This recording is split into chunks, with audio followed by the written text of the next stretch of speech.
Nah, ketika rumah tangga kita ambil, saya jumping nih, saya shortcut analisis. Ketika tujuan rumah tangga ini kita anggap sebagai atom sosial, sebagai atom sosial dan atom negara, kita pernah bikin judul luruhnya keluarga, runtuhnya juga negara. Nah, sekarang kebayang nggak kalau perempuan yang orientasinya konsumeris, nah, gitu kan? Perempuan yang orientasinya konsumeris, perempuan yang orientasinya, maaf, saya naikin sedikit, yang orientasinya tahta. Jabatan, ya? Tahta posisi begitu. Apa dampaknya pada posisi di negara, di kehidupan masyarakat? Dia akan, perempuan itu dalam dua dimensi, dalam pakai hukum Archimedes, pakai hukum bencana berhubungan. Dan satu sisi dia punya kerahiman yang luar biasa, tapi saatnya sama dia punya kebengisan. Itulah Golda Meir. Ya. Itulah yang namanya Margaret Thatcher. Siapa lagi? Dia menggambarkan kerahiman, tapi pada saat yang sama sesungguhnya dia menggambarkan kebengisan. Luar biasa posisinya di situ.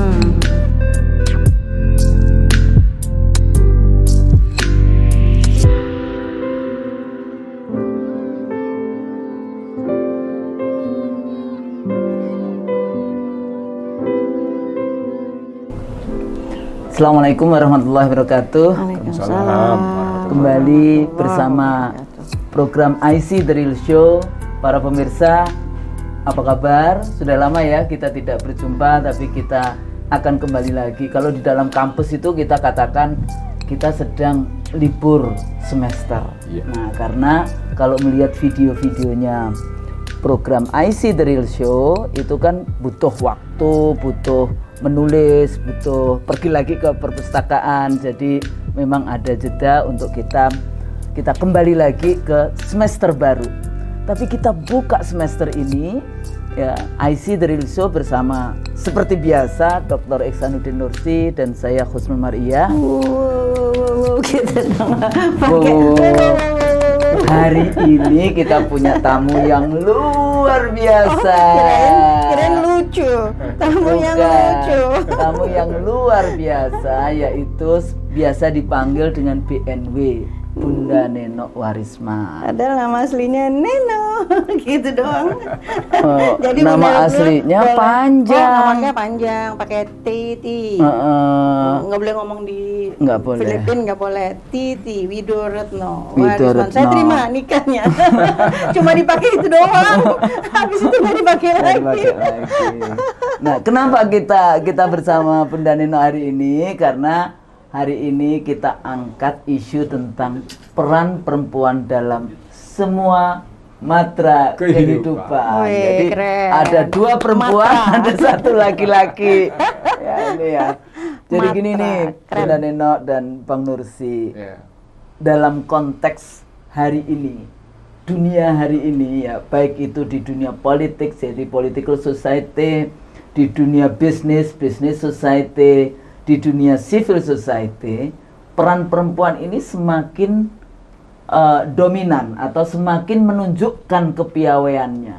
Walaupun sebetulnya kalau kita balik sejarah, dari sejarah masa lalu ada juga tokoh-tokoh perempuan yang seringkali penulis sejarah tidak biasa atau tidak menuliskannya. Tapi kalau kita lihat dari ini ada Kamala Harris. Nah, ini saya suka juga tuh waktu kampanye dan sebagainya, walaupun sukanya kepada Amerika ini kan tetap harus kritis gitu ya. This is part of kampanye mereka, atau betul-betul genuine di dalam konteks mengajak perempuan atau partisipasi perempuan di dalam politik. Dulu ada Hillary Clinton tapi kalah gitu ya dalam pemilu sebelumnya. Terus tapi juga ada yang seringkali disebut tokoh perempuan Perdana Menteri Inggris yang apa dulu? Margaret Thatcher. Thatcherism. Kalau bahasa Prancis itu skripsi saya, judulnya Madame Thatcher. Dia itu pelaku genocide. Itu yang perang kita di mau Timur tanya Tengah. Terus aku nggak lulus. Memang betul perempuan tapi mengajak perang kayak gitu kan. Itu dia Thatcher. Juga menarik. Ada juga Benazir Bhutto. Ada lagi sebelumnya. Siapa? Golda Meir. Oh iya, itu Golda yang Meir. itu lebih-lebih lagi. Oh iya. Itu dari rezim Zionis Israel kayak gitu ya. Ini juga juga luar biasa. Jadi seringkali kadang-kadang kita sebagai aktivis perempuan berbicara tentang perempuan, partisipasi perempuan di politik, kita selalu berbicara bahwa perempuan itu caring. Perempuan itu pro kehidupan kayak gitu ya. Caring, sharing, pro kehidupan. Kita tidak bisa main game kayak gitu ya karena pendidikan kita. Tapi ada tokoh-tokoh perempuan yang ternyata berkuasa sama dengan model maskulin kayak gitu kan, dengan menguasai, dengan power, dengan ini. Nah, hari ini kita akan diskusi ini lebih luas karena tambahan kita punya, sebelum sampai lupa, ada tambahan lagi satu lagi. Tambahannya siapa? Jacinda. Oh, yang terbaru juga. dong. Yang terbaru. Perdana Menteri Selandia Baru.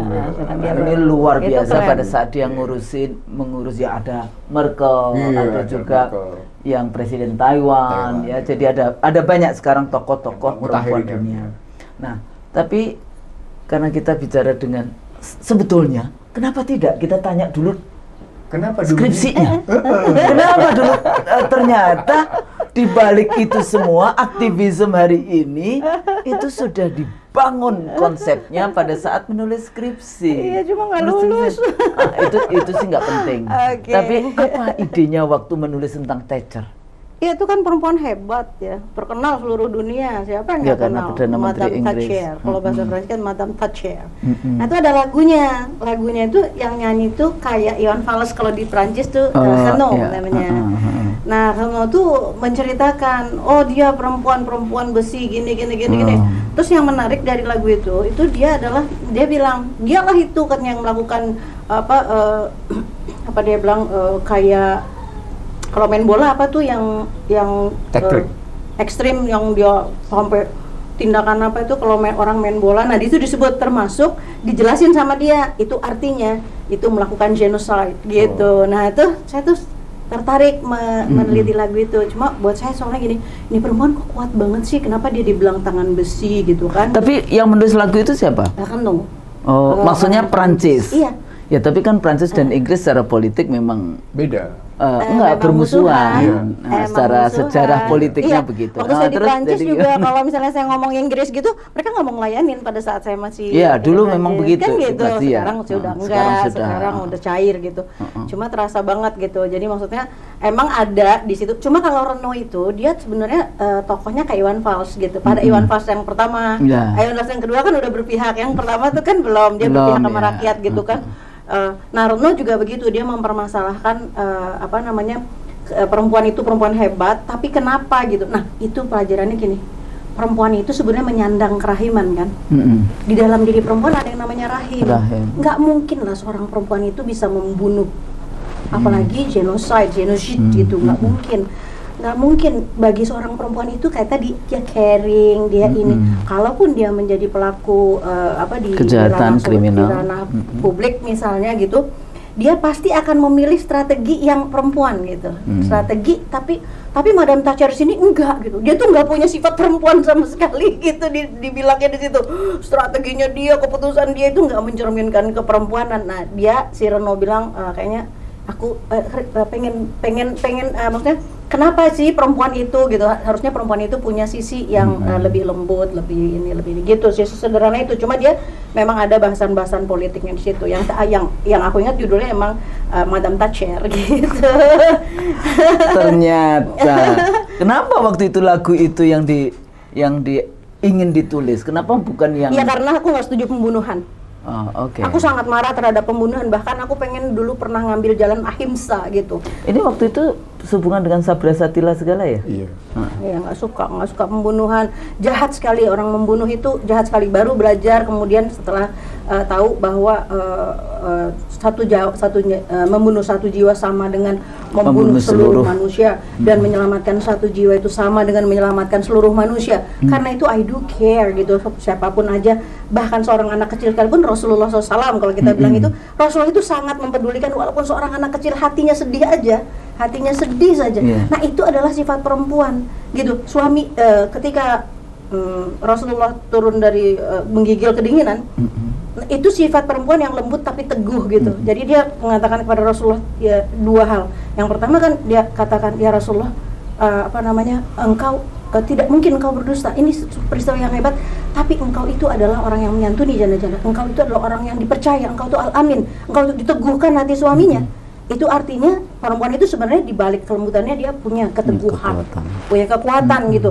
Yang sampai seorang Muhammad SAW dia bahkan dalam tanda quote dia bergantung atau dia percaya kepada sikapnya Khadijah seperti itu gitu. Itu kan keren gitu. Nah, menurutku ya perempuan itu nggak boleh cengeng gitu. Jadi saya misalnya belakangan ada isu beberapa kawan-kawan itu terlibat satu masalah, kemudian sampai mereka harus bersoal dengan hukum yang laki-laki. Nah, saya tuh mencoba untuk mendekati para perempuannya dan saya bilang banggalah ketika suami-suami kita itu menjadi orang-orang yang memperjuangkan keyakinan dan kebenaran atau keyakinannya. Tapi pernah saya bertemu dengan seorang yang sedang bersoal, terus istrinya itu malah lemah gitu. Terus saya bilang, bagaimana suami bisa kuat kalau kamu lemah? Karena suami itu bisa kuat kalau istrinya tuh kuat gitu. Jadi kuatkan hati suami. Hari itu juga saya bilang sama suamimu that you are okay. Bilang sama suamimu bahwa kamu mendukung. Terus dia bilang, masa harus gitu? Iya, karena suami kita pasti kuat kalau lihat kita oke, tambah gitu kata saya. Jadi saya suka bilah-bilah itu. Dalam sisi keperempuanan itu dia ada punya kelembutan tapi dia punya kekuatan gitu. Nah itu kan wilayah yang kadang-kadang disalahpahamin sehingga perempuan bertinju. Come on, ngapain perempuan bertinju?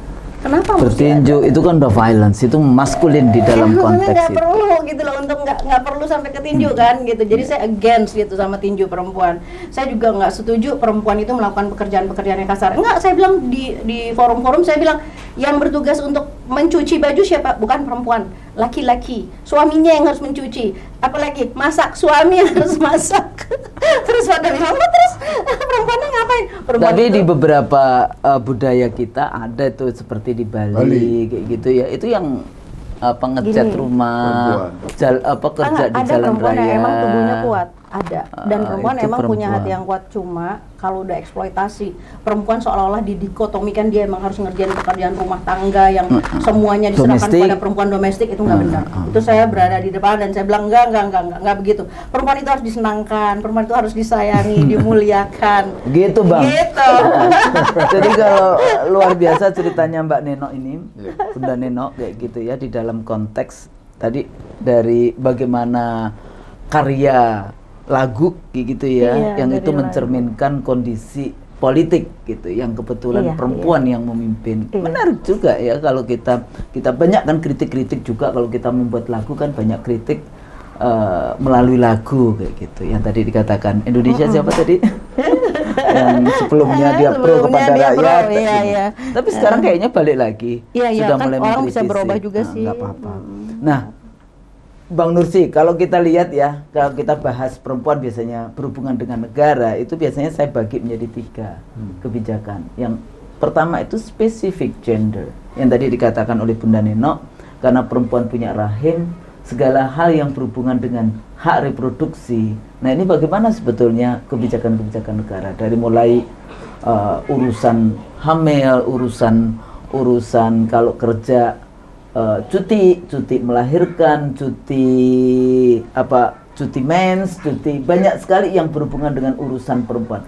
Bahkan kalau tadi dikatakan kalau hubungan suami istri itu ya, kalau anaknya sakit itu yang cuti ibunya biasanya, yang izin itu ibunya. Kalau ibunya juga bekerja, bapaknya kan enggak. Jadi memang ada kebijakan negara yang memang itu berhubungan secara spesifik ke perempuan ya, yang berhubungan reproduksi, hak reproduksi.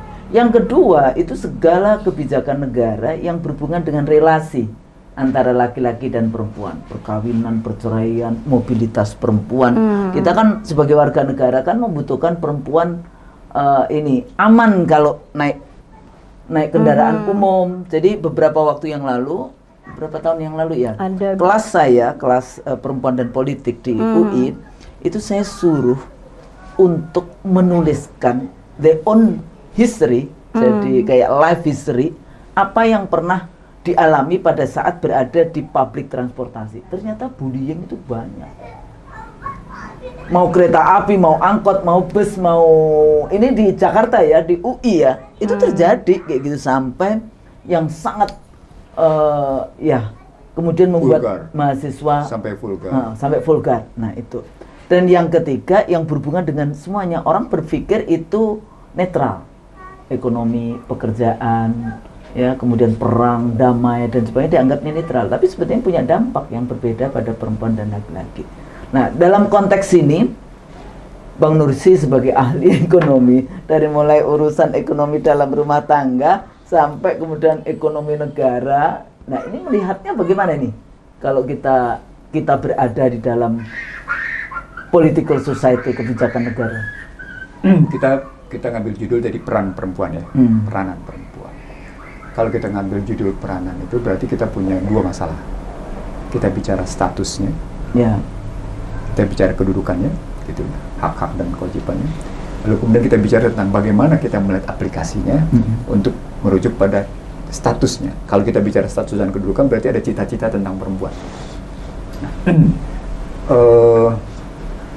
dalam banyak konsep perempuan itu sesungguhnya status utamanya, kedudukan utamanya itu adalah ratu rumah tangga. Status awal. Dia memanage keuangan rumah tangga. Dia tadi yang Nenek bilang bersama dengan sang suami saling dukung-mendukung, begitu posisi untuk keutuhan lahirnya sebuah rumah yang kemudian punya tangga untuk mencapai jenjang tertentu posisinya.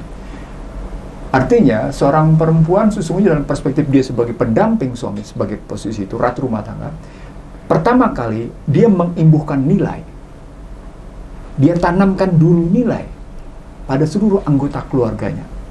Saya bilang seluruh anggota keluarga, berarti termasuk kepada suaminya. Biasanya suaminya nggak mau ya itu ya.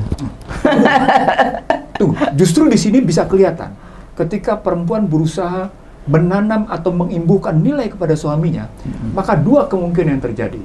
Anda ingat nggak seorang aparat penegak hukum sampai membunuh istrinya, gitu ya? Yeah. Hanya baru-baru ini ya? Kurang lebih 2 tahun lalu, hanya karena istrinya tidak berterima kasih dia memperoleh mobil dari suaminya, hanya sebuah mobil Avanza, karena yang dia kehendaki adalah Toyota Alphard. Sadis. Sang suami akhirnya tidak sabar, berkali-kali dia sabar, dan akhirnya dia tidak sabar dan dia bunuh istri. Itu suaminya bunuh istrinya gitu, karena istrinya nggak berterima kasih. Nggak berterima kasih posisinya. Tapi tergantung perspektif nanti ngelihatnya. Tergantung perspektif apapun, artinya saya ingin mengatakan imbuhan materialisme yang disampaikan seorang istri kepada suami, imbuhan materialisme itu tidak proporsional. Imbuhan nilainya. Dia benar mengimbuhkan semangat untuk meraih yang terbaik, tapi hingga menuntut menjadi sesuatu yang sangat materialisme, konsumeris, itu nggak benar. Jadi ada batasannya, khususnya ada batasannya. Itu sih setuju saya. Jadi sang istri mengimbuhkan semangat untuk meraih yang terbaik pada suami itu wajib. Tapi sampai kemudian menuntut untuk berlebihan, itu tidak fair, itu tidak proporsional. Nah, itu cerita pertama. Cerita kedua yang baru saja terjadi pada lingkungan yang saya manage. Seorang istri demikian rupa menekan suaminya sampai akhirnya suaminya mencuri. Oh ya. Tapi ini nanti digunakan sebagai argumen betapa buruknya para istri karena suaminya korupsi. Salah satunya ke sana, tetapi harus tahu dulu bahwa pada saatnya sama, depends on, tergantung pada kepemimpinan sang suami.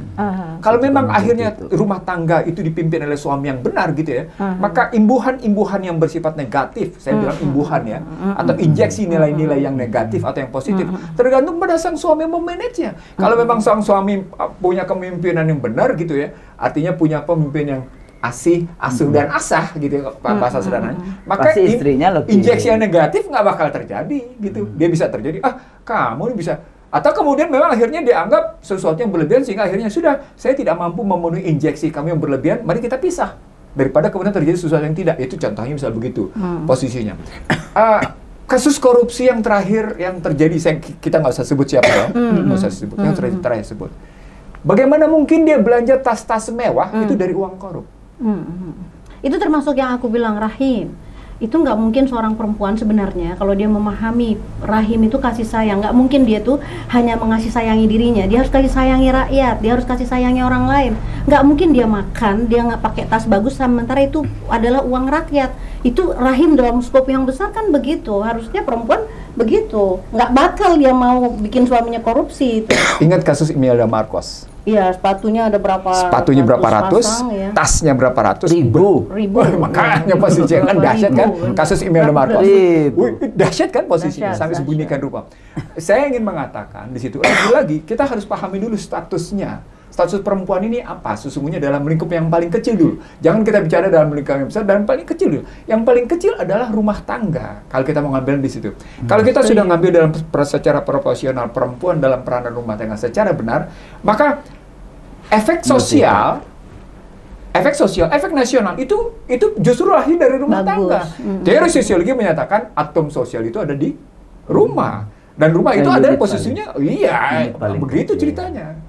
Maka harus kita lihat dalam perspektif itu bagaimana peran perempuan. Tapi ini kan persoalannya di satu era dunia yang memang sudah sangat yang tadi ya dominant value-nya adalah consumerism. Kan ini udah model yang sekarang yang tadi itu tadi saya takutnya kalau kemudian semua yang disalahkan itu kemudian perempuan, padahal tadi ya memang tergantung kepada leadership dari suami juga. Cuma dengan bagaimana kita kemudian memotong yang namanya value consumer.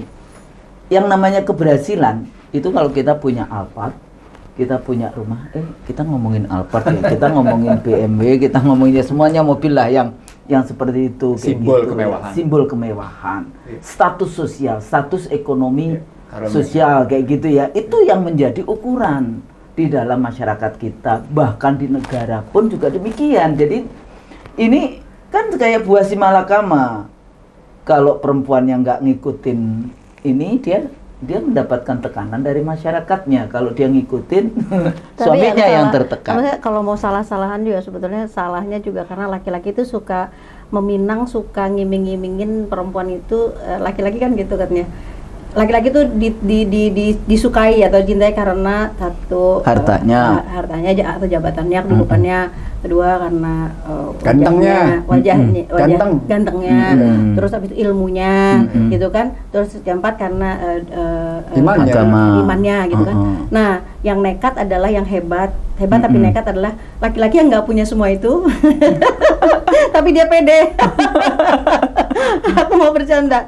Dan yang jelas tuh banyak laki-laki tuh dia menggunakan uang untuk menjerat perempuan karena dia tuh emang tahu perempuan itu emang suka. Nah sekarang di rumah itu, maksudnya di rumah tuh emang kita gagal mendidik anak perempuan dalam tanda kutip ya, karena sebetulnya perempuan itu sendiri gitu. Ini aku cerita di Belanda ya, di sebuah perusahaan yang 151 katingan berlian itu, ini asli loh, contoh asli ketika aku bawa perempuan-perempuan cantik-cantik semuanya gitu, terus kan turun nih yang slopnya itu, plung gitu kan, terus diambil dengan hati-hati sama mbak penjaganya, kan diambil pakai sumpit gitu kan. Aku pernah tuh pergi ke kan? beberapa terus dilihatin katingan, kan, ditaruh jatuh. Berlian yang bagus itu kan harganya 536 juta sekian, cuma kecil gitu kan, terus jatuh, hilang. Terus jatuh, terus gitu semuanya menjerit. Terus saya bilang ini tempat ini kan square-nya terbatas dan ini bisa dicari gitu kan. Terus mereka udah setelah kejadian itu gitu, terus nggak ada yang mau nyoba di tangannya. Terus saya bilang, yaudah saya aja yang coba gitu.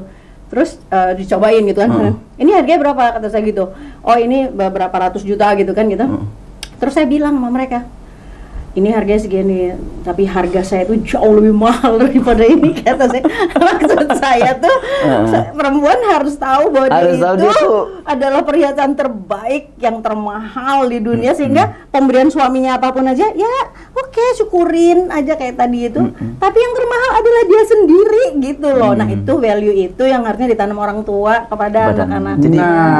Begitu ditanam oleh orang tua itu berarti baliknya ke soal bagaimana perempuan sebagai tokoh utama pendidikan di rumah.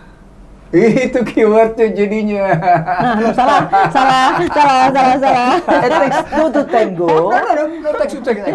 Jadi jangan kemudian itu bagi saya bebannya jangan cuma istrinya saja yang Setuju. harus punya peran pendidikan. Nanti kesalahan semua pendidikan dalam keluarga dia akan jatuhnya ke perempuan.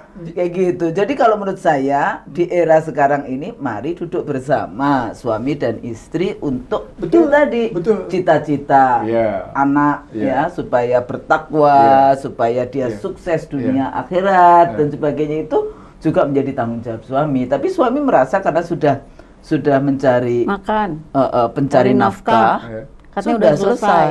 Enggak, kalau saya itu nggak setuju kalau soal itu. Loh, ini banyak survei mengatakan begitu. Enggak, tapi kita bukan berarti survei. Kalau kita bicaranya survei atau kita bicara realitas, semua adalah konsumeris dan kemudian kita ikut pada realitas konsumeris, realitas survei kayak gitu. Itu artinya kita hanyut dalam sesuatu yang kemudian ujungnya tidak tahu kemana. Padahal kita punya tadi ada rumah dan tangga, yang tangganya itu jelas menuju kemana. Sebetulnya in term of family ya, di dalam konteks bahasan keluarga kita nggak terlalu berbeda kan. Tapi pada saat kita bicara masyarakat ke negara, jadi yang tadi di mana tadi pabrik? Di pabrik eksploitasi. Enggak ya, dia bukan pabrik ya. Bukan. Jadi dalam konteks dunia, ya, laporan World Bank misalnya pernah mengatakan bahwa women contribute 68% production of wealth and own less than 1%. Jadi kalau kita bicara tentang bagaimana perempuan itu mengkontribusikan menjadi buruh murah di seluruh dunia ya, di dalam konteks industrialisasi, mau industri teknologi. Saya melihat sendiri mau di Penang, mau di Hong Kong, di Shenzhen, kemudian di Jepang kayak gitu ya. Itu yang memproduksi teknologi-teknologi yang seperti ini, yang naruh chip-chip kecil itu perempuan. Nggak ada laki-lakinya. Waktu saya tanya kenapa, karena perempuan memiliki bukan satu murah, tapi dianggap perempuan itu memiliki kekuatan yang disebut manual dexterity. Jadi kemampuan presisi yang luar biasa untuk naruh seperti itu. Nah, oke, kayak gitu. Ya, tapi dia selalu levelnya cuma buruh. Untuk bisa naik sampai ke atas sangat sulit. Nah, ini kan sebetulnya sistem industri, sistem ekonomi, sistem kapitalisme dunia yang itu eksploitasi berlompa-lompa. Cuma saya kan itu gimana? Saya kan gini ya. Saya kan 30 tahun tuh ngeletui ya persoalan bagaimana Geletui itu apa? Geletui itu intens gitu di situ. Geletui itu ngeletui. Passion apa namanya? Bukan selometan. Geletui itu intens banget gitu, nggak kemana-mana di soal pengasuhan di dalam rumah. Jadi kan tokohnya cuma ayah, ibu, bagaimana mendidik anak-anaknya, bagaimana. Nah, satu hal nggak ada nomenklaturnya di Indonesia Raya ini. Tidak ada kemudian uang yang memproduksi nggak ada itu. Uang yang mempercayakan sebuah badan lembaga seperti misalnya kalau misalnya Badan Koordinasi Kerja Nasional negara lah, sosial lah. Udah lupa namanya, BKKBN misalnya gitu. Nah, adanya tuh memang BKKBN udah ada misalnya, tapi yang betul-betul melihat secara subtil ya, apa sih yang namanya mendidik anak laki dan anak perempuan itu mesti beda pendidikannya, hak-haknya sama diberikan, tapi cara dan kontennya itu beda. Karena dalam agama itu jangan engkau berikan pakaian anak perempuanmu dengan pakaian anak laki-laki dan seterusnya kan. Nah, itu artinya apa? Harus ada keseriusan menangani calon-calon anak manusia Indonesia dari sisi dia laki-laki dan perempuannya. Jadi jangan kita percayakan itu pada misalnya yang sekarang di genderisasi misalnya, terus asal gebiah-uyah aja, nggak bisa. Dia harus ada tadi di entitas pertama, di dalam rumah. Dalam rumah itu harusnya komplit semuanya. Jadi for every single steps, be mother and a be father, mereka tuh udah knowledgeable bagaimana caranya ngomong sama bayinya saja di usia yang sangat dini itu membangun jejaring otak. Itu hasil temuan otak yang sekarang. Tapi pemerintah ini masih terlalu jauh dari puluhan tahun. Mereka nggak mau mempercayakan. Mereka cuma percaya sama pendidikan kolosal, SD, schooling. Udah.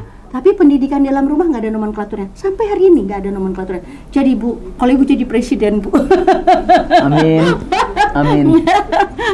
Insya Allah amin. Tolong Bu ya. Tapi Bang Nursi, kalau tadi menyambung nomenklatur, sebetulnya di dalam pembahasan kayak APBN dan sebagainya, itu kan sudah mulai kita bicara tentang peranan gender, wanita. bukan gender budgeting. Iya, bahkan diindekskan bahkan. Tapi nomenklaturnya nggak Nggak ada. jelas Iya. itu Jelas, tadi. iya, Jadi nggak ada judulnya gender budgeting, Iya. tapi untuk apanya ke bawah Iya. itu selalu nggak jelas. Indeks gendernya bahkan diukur.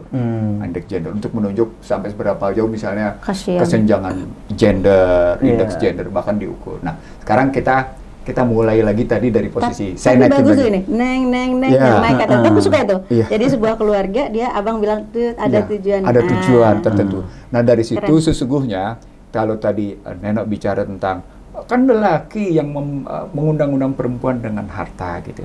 Sebaliknya, kalau mau dilihat kan juga perempuan yang mengundang-undang lelaki dengan wajahnya. Sama-sama materialisme.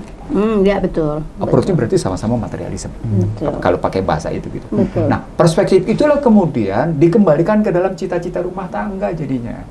Gimana Cita-cita tuh? rumah tangganya mau apa sesungguhnya? Itu yang sakinah, mawaddah, warahmah itu. Nah, sederhana kita ngomong sakinah. Oh, tapi itu Padahal, Iya. kalau iya, kita iya. mau ambil, itu prosesnya panjang sekali sehingga akhirnya turun. Sebaik-baiknya kamu memilih perempuan, pilihlah karena imannya dan karena ilmunya, bukan karena cantiknya dan hartanya, bukan itu kan yang diminta. Tapi pilihlah iman dan ilmunya. Sama juga seperti perempuan memilih lelaki. Pilihlah karena iman dan Agamanya. ilmunya, bukan karena gantengnya dan hartanya, kan gitu ngelihatnya. Itu artinya ada tujuan. Tujuan panjang rumah tangga itu terjadi dirumuskan sedemikian rupa. Nah, ketika rumah tangga kita ambil, saya jumping nih, saya shortcut analisisnya. Ketika tujuan rumah tangga ini kita anggap sebagai atom sosial, sebagai atom sosial dan atom negara, kita pernah bikin judul luruhnya keluarga. runtuhnya juga negara. Nah, sekarang kebayang nggak kalau perempuan yang orientasinya konsumeris, nah, gitu kan? Perempuan yang orientasinya konsumeris, perempuan yang orientasinya, maaf, saya naikin sedikit, yang orientasinya tahta, jabatan, tahta posisi begitu. Apa dampaknya pada posisi di negara, di kehidupan masyarakat? Dia akan perempuan itu dalam dua dimensi, dalam pakai hukum Archimedes, pakai hukum bencana berhubungan. Dan satu sisi dia punya kerahiman yang luar biasa, tapi saatnya sama dia punya kebengisan. Itulah Golda Meir. Itulah yang namanya Margaret Thatcher. Siapa lagi? Dia menggambarkan kerahiman, tapi pada saat yang sama sesungguhnya dia menggambarkan kebengisan. Luar biasa posisinya di situ. Suka tidak suka, setuju tidak setuju. Kalau mau keren lagi, istrinya Nabi Nuh. Kan menolak. Bagaimana cerita menyetujui LGBT? Dia bengis ngambil sikap kayak gitu. Ya, Nabi Lut posisinya. Kan begitu ceritanya. Nah, artinya ketika kita ambil dalam perspektif sekarang, mayoritas begitu setuju banyak rumah tangga pada konsumeris, setuju pada gender, pada cerita tadi soal pekerjaan, maka sesungguhnya ada problematik pada peran perempuan pada level politik. Pada publik, pada level publik itu. Nah, saya ngambil tesis begini, karena di Bangsa Terbelah ini saya bahas ya, di buku saya bahas gitu posisinya sekilas, saya ngambil begini. Peran perempuan di publik, peran perempuan di politik, itu statusnya sesungguhnya status emergensi. Dibenarkan, bukan tidak dibenarkan. Single parent itu suka tidak suka terjadi. Setuju tidak setuju terjadi. Kepala rumah tangga yang perempuan Ih, itu banyak sekali, setuju. tapi tidak dihitung. Semakin banyak. Artinya begini, kalau belum banyak. saya tidak sampai pada posisi indikator. Karena indikator harus menunjuk pada variabel. Ya. Variabel menunjuk pada konsep. Wah, balikin dulu ke konsepnya. Konsep single parent-nya dulu kayak gimana? Mari kita benahi dulu konsep single parent. Artinya kalau ketika kita ambil single parent, maka konsep parent-nya dulu kan, gitu loh. Kalau ngurut-ngurutnya. Nah, sehingga kalau kita tarik dalam perspektif state, maka konsep state-nya terhadap negara, terhadap penduduk kayak apa? Kan sampai seberapa aja misalnya pasal 34 punya relasi dengan namanya pasal 31 soal pendidikan. Bagaimana punya relasi dengan pasal 32 soal kebudayaan? Bagaimana punya relasi dengan pendidikan? Bagaimana punya relasi dengan pekerjaan? Kan begitu kalau kita mundur ke belakangnya, kalau kita tarik-tarikan posisinya. Nah, dalam pandangan saya, ketika Anda masuk ke dalam gender, dan kemudian Husnul tadi menyatakan gaji murah, punya ketelitian tinggi, karena memang motifnya kapitalisme menghendaki rendahnya biaya. Jadi sesungguhnya istilah gender itu kental bermuatan untuk mengeksploitasi biaya tenaga kerja murah, Husnul. Keren itu, aku suka sekali itu ya. Keren itu. Dan itu pernah saya sampaikan. Aku sedih. Bukan, aku baru dengar perspektif ini karena aku cuma enggak, ngeliatnya kapitalisme biasanya, itu memang satu keping mata uang dengan eksploitasi terhadap perempuan. Itu sudah tesis gendernya begitu kan. Variannya kan banyak, ada ada Marxism, ada sosialisme, ada liberalisme, ada yang kapitalisme. Nah, makanya saya masukkan juga Islam atau religion gitu ya. Dulu selalu dianggap kalau yang gender justice itu, kalau yang agama dianggap menjadi sumber ketidakadilan. Ternyata tidak. Ya, jadi bukan ketidakadilan karena interpretasinya terhadap ayat-ayat itulah yang kemudian salah, karena dia menggunakan interpretasi yang patriarkinya saja. Saya sebentar, Neno, saya ingin mengambil begini, Cak. Kalau kita ngambil perspektif kapitalisme bahwa dia mengeksploitasi perempuan, maka persoalan pokoknya menjadi, ini kan berjalan sudah hampir 1,5 abad. Sudah hampir berjalan. Kalau kita ngambil misalnya katakan Adam Smith, gitu ya posisinya, 1878 posisinya, maka dia sudah berjalan 1,5 abad posisinya. Dalam perspektif 1,5 abad dan kemudian ditempatkan dalam perspektif gender, berarti dunia pendidikan yang bergelombang selama 1,5 abad itu salah.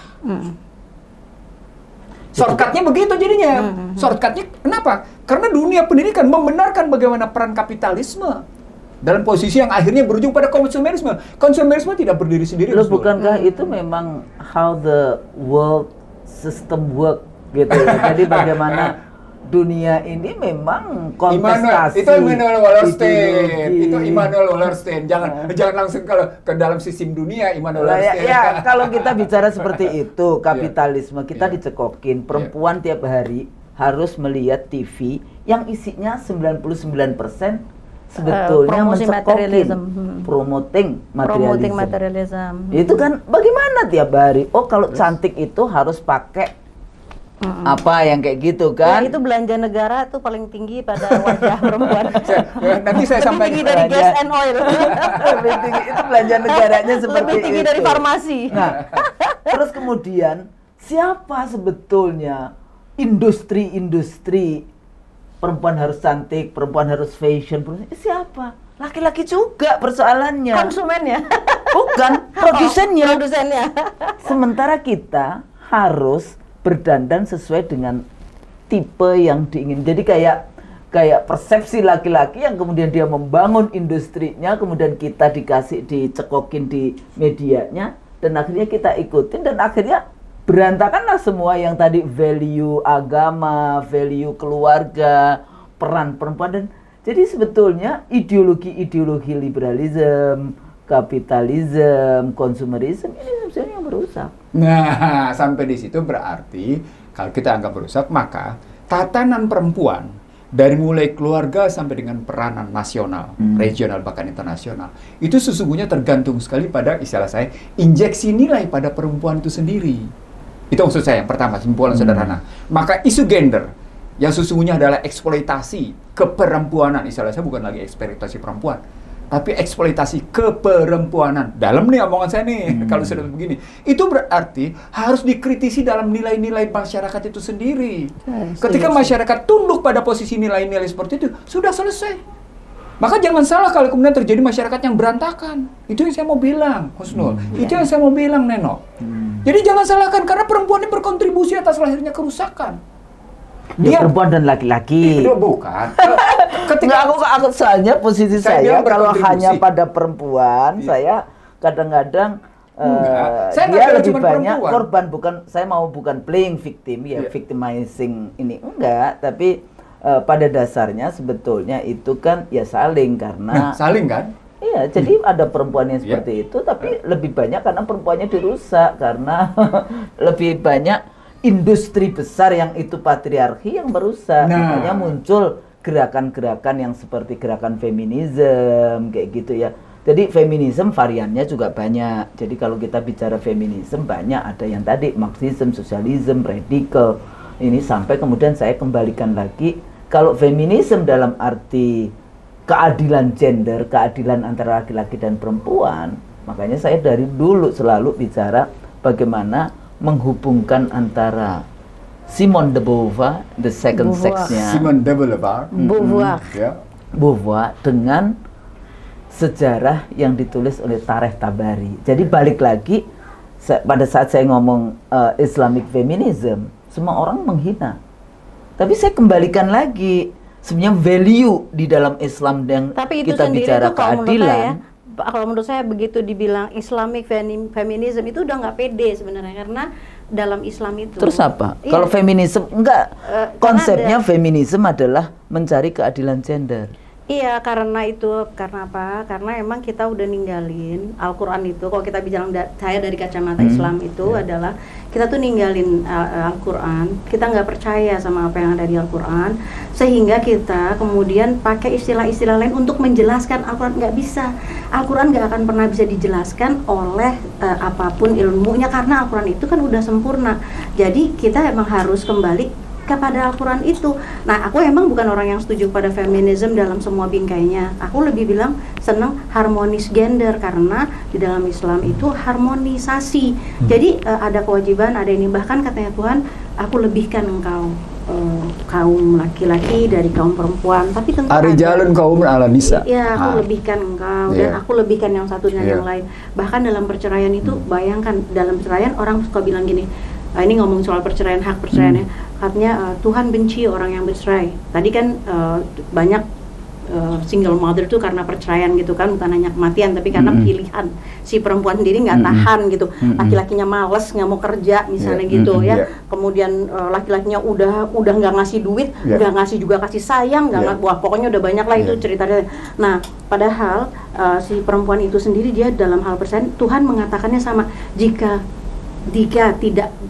takut tidak dapat menjalankan, jika masing-masing, Allah bilangnya, jika masing-masing khawatir takut tidak dapat menjalankan hukum-hukum Allah, maka berpisah itu adalah lebih baik bagi mereka, dan Tuhan akan memberikan kepada mereka. Maksudnya tuh Al-Quran tuh udah sempurna, cuma kitanya itu yang nggak pede gitu di orang Islam. Nah, kalau misalnya sampai ke ini sedikit nyelang ke politik, ke dunianya Mbak Husnul ini, perempuan dipaksa-paksa pergi ke dalam politik. Yang satu bilang kayak Abang Nursi, perempuan tuh di rumah. Sementara pemerintah 30% harus konvensi Beijing, gitu dan terusnya.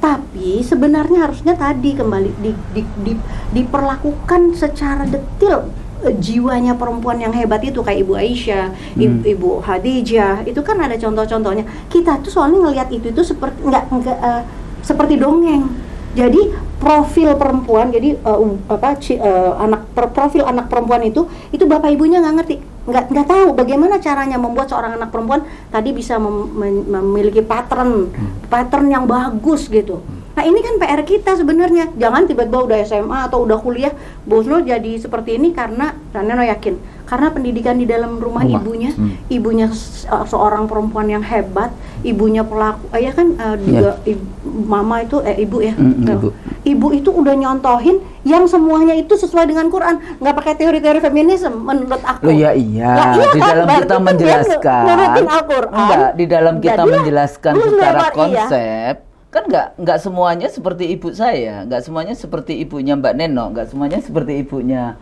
ini, tapi di dalam menjelaskan, mengurai dan kemudian mengkonseptualisasikan posisinya di mana. Sebetulnya nggak, kalau kita menggunakan, karena apa? Karena konsep-konsep politik dan sebagainya, makanya sebetulnya di sini kita mencoba untuk mempertemukan, ya. Saya selalu bicara mempertemukan pemikiran-pemikiran Barat dengan pemikiran-pemikiran Timur, itu dalam rangka kembali lagi di dalam konteks itu. Tapi kondisi dunia nggak mungkin, karena knowledge kemarin, kenapa salah satunya saya sebel untuk nulis artikel ilmiah yang kita gunakan sebagai naik pangkat dan sebagainya itu ke Scopus, karena itu dunia sampai seorang dosen naik pangkat pun, itu ukurannya salah satunya Anda harus menulis jurnal dan harus ditulis di jaringan Scopus. Scopus itu Yahudi, Gunung Scopus, Universitas Hebrew di Israel sana.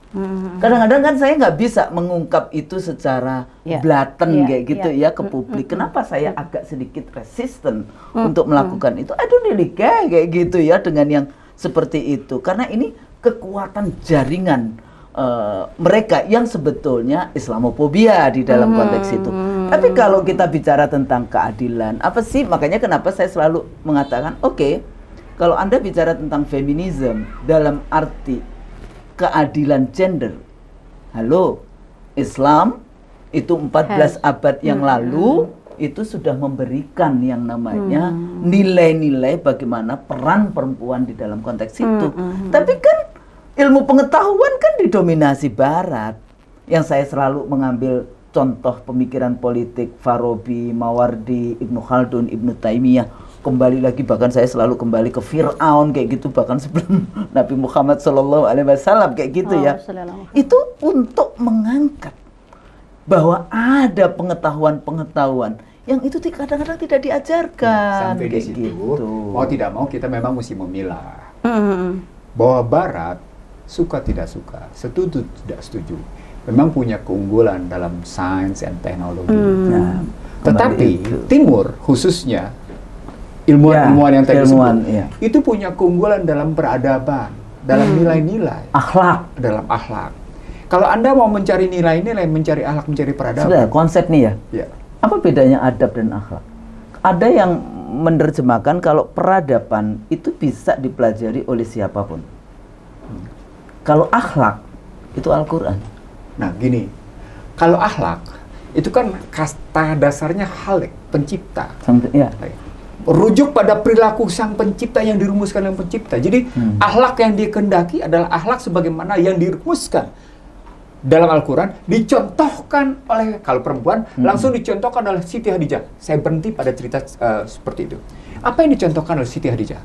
Yang dicontohkan oleh Siti Hadijah dari perempuan yang punya pengetahuan amat sangat luar biasa tentang masyarakatnya, tentang masyarakatnya dulu, lalu kemudian punya pengetahuan luar biasa tentang bisnis, kemudian meninggal dalam posisi sampai dengan posisi sorban suaminya pun dia minta dalam rangka menutupi jenazahnya. Apa artinya? Dia tidak punya apa-apa. Dia korbankan semuanya. Dia korbankan posisi dirinya. Saya ulang, dia korbankan posisi dirinya di mata yang namanya Bani Quraisy. Dia korbankan semua dalam posisi dia sebagai perempuan terhormat karena dia kaya raya. Tapi dia dukung suaminya habis-habisan dalam rangka menegakkan yang hak posisinya. Suaminya Muhammad. Makanya saya sebetulnya mau saya tutup dengan kayak gitu. Pemimpinnya Rasulullah, suaminya Nabi Muhammad. Sekarang maunya kita melakukan seperti itu, tapi dianya tidak mencontoh Muhammad sama sekali. Bukan. Ini sendiri-sendiri nih. Ini kita kan ketika kita menyatakan ketika kita menyatakan wa asyhadu anna Muhammad Rasulullah, maka sesungguhnya kita menyatakan kita bersikap dan berpandangan hidup menurut Muhammad, bagaimana Muhammad mempolakannya, termasuk bagaimana kemudian istri-istrinya menempatkan posisi dirinya terhadap suaminya. Kan maknanya begitu, makanya dirumuskan dalam An-Nisa, makanya dirumuskan dalam Mumtahanah, bagaimana kemudian dirumuskan dalam ayat-ayat lain tentang bagaimana peranan suami, bahwa suami adalah pakaian yang terbaik bagi istrinya, bahwa istri adalah pakaian terbaik yang bagi suaminya. Luar biasa. Kan begitu ya posisinya. Nah, kalau kemudian contohnya adalah Siti Hadijah, kita pindah sekarang ke Aisyah. Bagaimana Aisyah berperan dan kemudian mengambil sikap untuk terjun perang. Memimpin perang, posisi perang. Artinya saya ingin mengatakan begini, tidak ada halangan bagi seorang perempuan untuk masuk dalam kancah politik dan perjuangan nilai.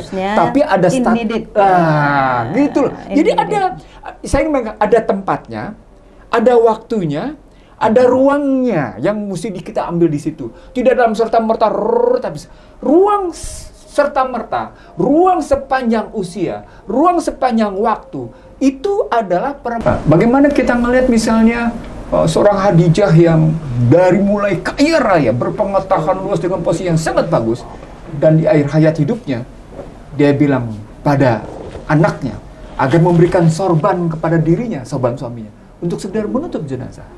Kan artinya tadi yang seperti Neno bilang, dia sudah tidak punya apa-apa. Dia berkorban penuh untuk suami posisi. Begitu juga tadi Aisyah misalnya. Kalau kita lihat bagaimana dia terjun berperang. Nah, perspektif ini menggambarkan bahwa perempuan sangat tergantung bagaimana ditempatkan oleh suaminya. Kan gitu, suka tidak suka. Bagaimana Rasulullah, kata kuncinya, Neno, bagaimana Rasulullah menempatkan, memuliakan istrinya, mengagungkan istrinya, gitu posisinya. Jadi tidak sembarang memang menempatkan perempuan, karena memang konsepnya sesungguhnya perempuan itu mulia. Perempuan itu demikian diagungkannya, luar biasa posisinya. Bayangkan kalau dari Adam dia bagian dari tulang rusuknya. Itu kan kemuliaan yang sangat tinggi posisi sedemikian rupa. Nah, kalau diteruskan kepada Fatimah, bagaimana relasi pernikahan antara Ali bin Abi Thalib dengan Fatimah Siti Zahra, itu kan luar biasa. Diminta oleh Abu Bakar nggak dikasih, diminta oleh Umar bin Khattab nggak dikasih, sampai akhirnya Rasulullah bilang, oke, silakan. Padahal Ali miskin. Ali miskin. Ali miskin sekali. Dan ternyata dalam dialog mereka berdua, aku sudah lama sesungguhnya jatuh cinta pada pemuda itu. Cuman aku tidak berani mengungkapkannya. Sampai Ali kemudian seakan-akan mau cemburu, kan begitu rupa. Itu kan karena peranan perempuan yang luar biasa dan peranan sang suami yang menempatkan istrinya pada tempatnya.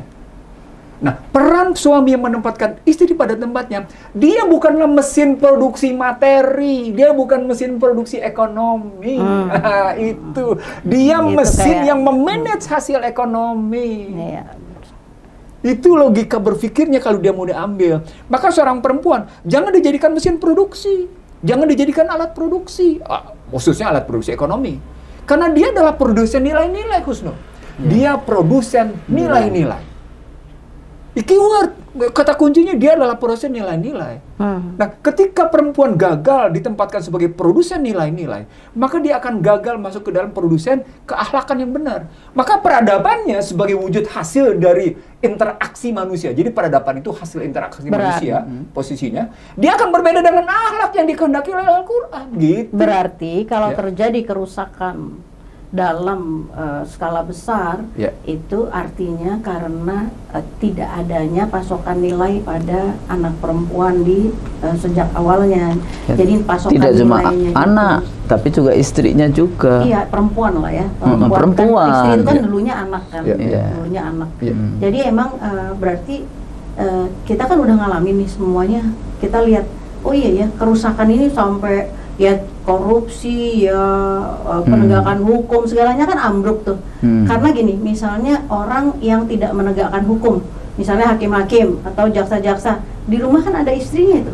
Andaikan istrinya mengatakan, ayah, kalau ayah nggak membela kebenaran ini, aku keluar dari rumah ini ya. Dahsyat itu. Dahsyat kan gitu. Dahsyat, itu nilai kan. Nah sayangnya itu, atau itu bawa ke rumah hanya uang yang halal. Atau dengan cara lain, perempuan kan punya cara banyak, misalnya, oh sayang, aku mencintaimu, tapi kalau kau bawa uang yang dari hasil gini, aku mencintaimu. Gak barokah. Aku mencintaimu, apa namanya, tanpa itu pun aku tetap mencintaimu. Banyak cara merayu kan, banyak gitu kan. Gunakan itu yang namanya sexual appeal. Gender appeal, perempuan appeal. Cuma perempuan bisa seperti itu kalau sistem dunianya ini nanti larinya bisa. Gimana lo understand lagi kan sistem dunia? Nah, justru di sini saya ingin bercerita, Husnul. Ini risetnya dilakukan oleh Sustainable Development Goals. SDGs. 3 tahun lalu, SDGs melakukan riset tentang bagaimana sesungguhnya pilar-pilar SDGs itu tegak. Nah, salah satu yang dipersoalkan oleh SDGs dalam rangka memerangi kemiskinan, posisinya, lahirnya iklim lingkungan yang sehat. Itu tentang mental disorder. Sedap kan? Mental disorder. Mental yang berantakan gak karu-karuan kalau pakai bahasa sederhana gitu. Mental berantakan gak karu-karuan.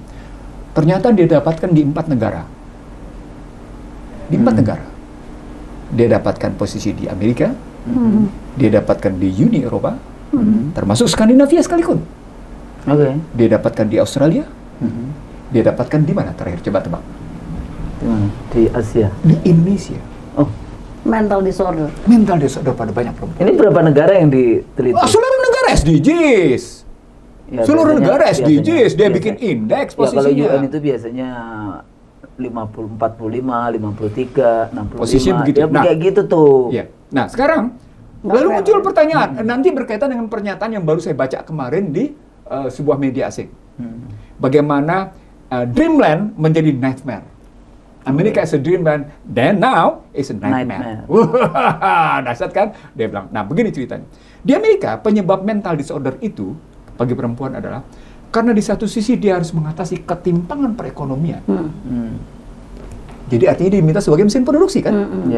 Di sisi lain, ketika dia tidak punya pekerjaan, dia tutupi dengan yang namanya makan. Jadi obesity. Maka terjadilah perang antara industri farmasi dengan industri makanan. Terjadilah mental disorder. Di satu sisi dia tidak ingin obesity, menjadi fat lady, posisinya. Tapi di sisi lain, dia berhadapan juga dengan posisi bagaimana dia harus mengatasi krisis kehidupan dia. Yang demikian rupa beban beratnya, sedemikian rupa. Distrukturkan, Kusnul. Jadi baru-baru ini distrukturkan kembali. Siapa sesungguhnya yang menjadi korban dalam kerangka COVID? Ini saya baca lagi. Tahu nggak siapa? Berwarna. Hispanic, Asia, Negro. Terkenal. Sehingga tadi bergeser dia dari dreamland menjadi nightmare posisinya. Itu pertama di Amerika. Kemana lari berikutnya? Eropa, Uni Eropa. Sama. Including Scandinavian country. Scandinavian terus. Dan jeleknya lagi di Scandinavian itu, jeleknya lagi legalitas pelacuran.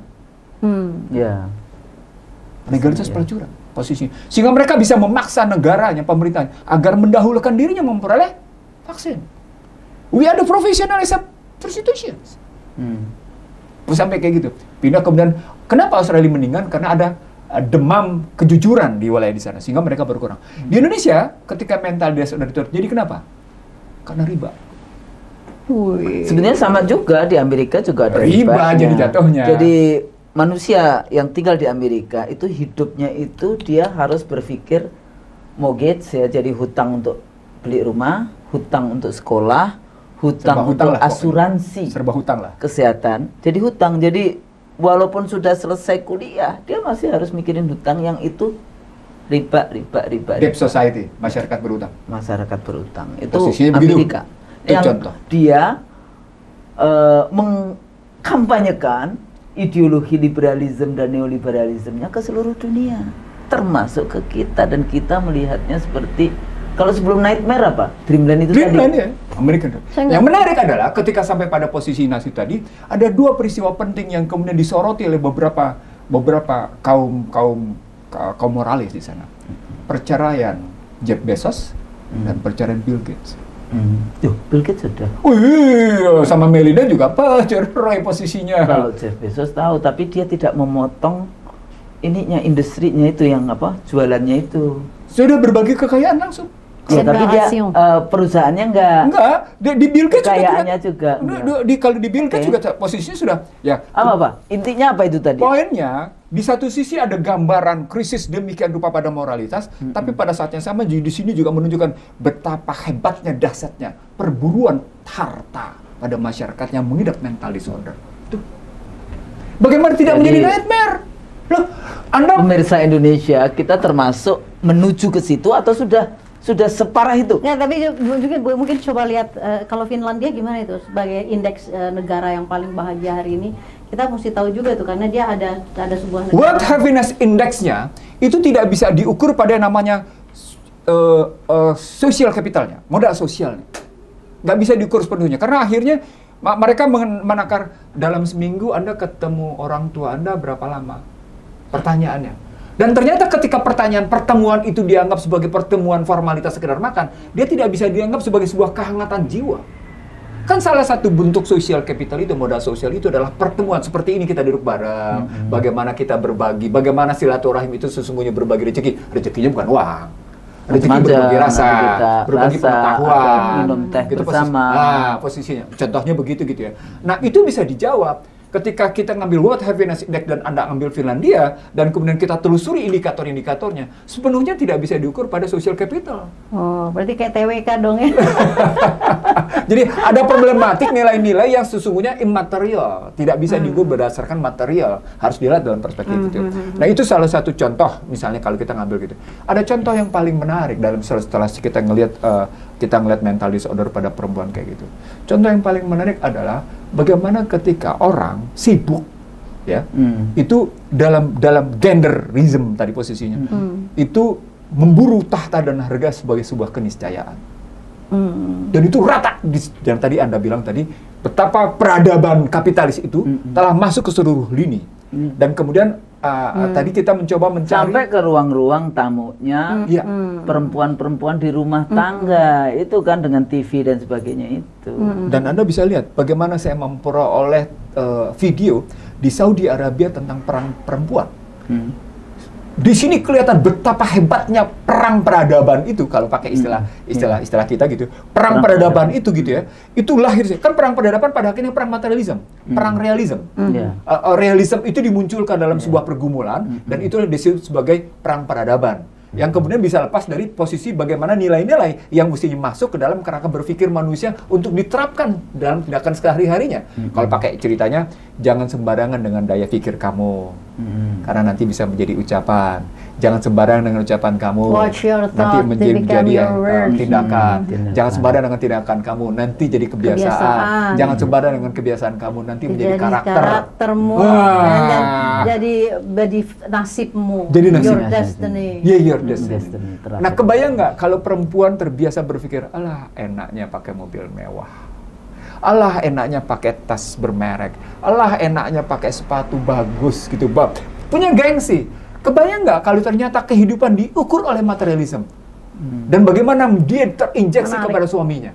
Nah, itu problematik besarnya. Artinya dibutuhkan memang sebuah pendidikan. Ini nanti ujungnya kita bicara. Dibutuhkan sebuah model pendidikan yang kemudian menginjesikan bahwa nilai-nilai itu tidak melulu nilai materialisme.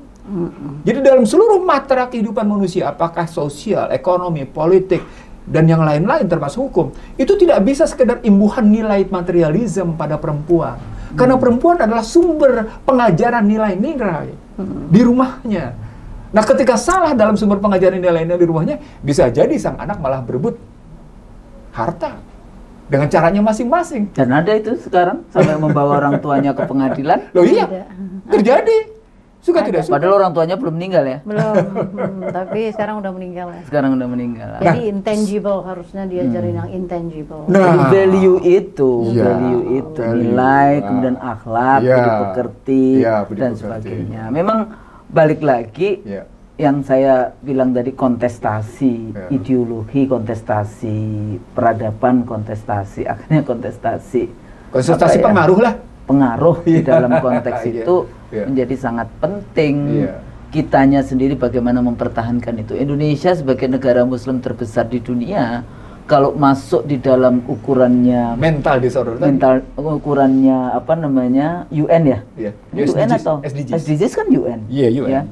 SDGs Indonesia adalah masuk kategori yang tingkat mental disordernya tinggi. Ternyata ya. Terus jadi selama ini kita apa yang kita ajarkan ini menjadi pemikiran-pemikiran pemirsa, pemikiran-pemikiran kita bersama. Jadi semua ini akan menjadi pemikiran kita bersama. Dari teman-teman yang berada di civil society, mari kita rumuskan kembali, mari kita melihat kembali dari mulai keluarga kita, tetangga kita, masyarakat kita, sampai kemudian nanti masuk ke panggung politik, political society.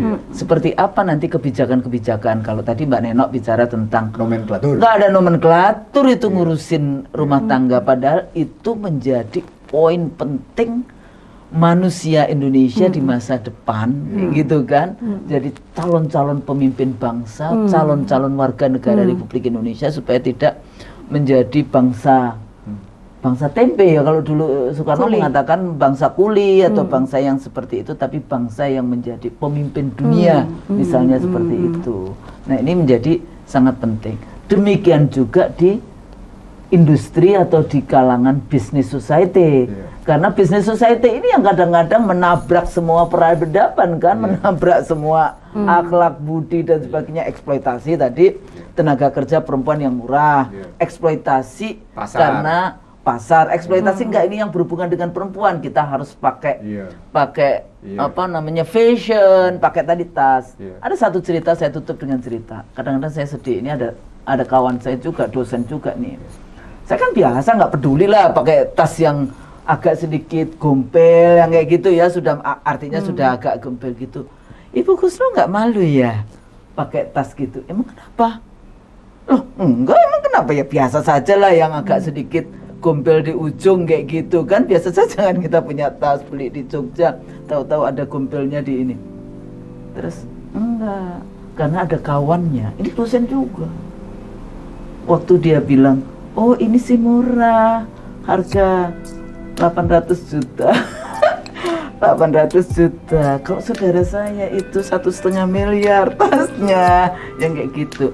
Dosen, ya mungkin suaminya kaya raya kali ya, jadi ya nggak apa-apa. Tapi maksudnya kalau kita menjadi dosen kayak gitu ya, masih tidak tahan dengan gaya konsumerisme, gempuran konsumerisme, ya susah juga menyampaikan itu menjadi seorang pendidik di kelas. Nah, memang berangkat lagi yang tadi concernnya Mbak Neno, bahwa value, nilai itu mau tidak mau unit terkecil di dalam negara adalah keluarga. Ya, ke depan memang harus ada perhatian. Jadi negara juga harus anggaran. Pengasuhan. Jadi Bang Nursi, jangan bicara yang besar-besar yang nggak tahu itu, tapi masukkan juga ya anggaran keluarga. Bukan gender, keluarga tapi pengasuhan ya namanya. Ya, nanti keluarga kan di situ ada pengasuhan, ada macam-macam. Jadi tidak cuma di pengasuhan, tapi segala macam yang berhubungan dengan unit terkecil dari negara. Yang biasanya negara mengatakan, oh itu urusan private. Tapi kalau kemudian rusaknya keluarga yang tadi Bang Nursi dan Mbak Neno sampaikan, itu akan membawa ke masyarakat, akan membawa ke negara. Jadi ini PR besar bagi para anggota dewan dan juga pada Presiden Negara Republik Indonesia. Yang berikutnya. Oke. Kita akan bahas lagi. Terima kasih, bahasan kita luar biasa. Terima kasih Mbak Neno, terima kasih Bang Nursi. Kalau kita salah, kita mohon maaf. Sampai ketemu nanti di IC The Real Show berikutnya. Assalamualaikum warahmatullahi wabarakatuh. Waalaikumsalam warahmatullahi wabarakatuh.